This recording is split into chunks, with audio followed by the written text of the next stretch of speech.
திருச்சபைன்னு வீடு வீடு தெருவுக்கு தெரு பெருகி இருக்கு. எந்த திருச்சபை?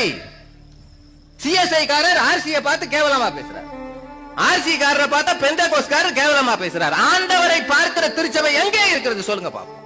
எங்கே இருக்கிறது? ஒட்டுமொத்தமாக ஒரு திருச்சபை சொல்லுங்க பாப்போம். கட்சிகள் தான் இந்தியாவில் பெருகியது என்று பேசாதீர்கள். நாம் உடைந்தது மிக அதிகம், மிக அதிகம்.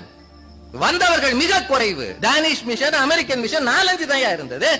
ஆளாளுக்கு உடைச்சு ஏரியாவை பிரிச்சுக்கிட்டு இருக்கமே, என்ன காரணம்? கிறிஸ்தவம் பேசுகிறோமா அல்லது உங்களுக்குள்ளே ஜாதிகள் இருக்கிறதா? யூதன் என்றும் இல்லை, அடிமை என்றும் இல்லை, கிரேக்கன் என்றும் இல்லை, சுயாதீனர் என்றும் இல்லை, எல்லாம் தான் இருக்கு. ஜாதிகள் கிறிஸ்தவர்கள் இல்லை என்று சொல்லுங்கள் பாப்போம். நீங்கள் எப்போது ஜாதியோடு நிற்கிறீர்களோ அங்க கிறிஸ்து இல்லையே, என்ன தெய்வ பயம் உங்களுக்குள்ள வந்துச்சு? இந்த கேள்விக்கு மட்டும் தயவு செய்து பதில் சொல்லுங்க. இறையியல் கல்லூரியில் படிக்கிறவர்கள் பேர்ல எனக்கு தனியான மரியாதை உண்டு. நீங்கள் எல்லாம் பாஸ்டர்கள் ஆகும்போது நன்றாக இருக்கிறீர்கள், கரஸ்பாண்டன்ட் ஆகும்போது ஏன் மாறுகிறீர்கள்? இந்த கேள்விக்கு நீங்க தரை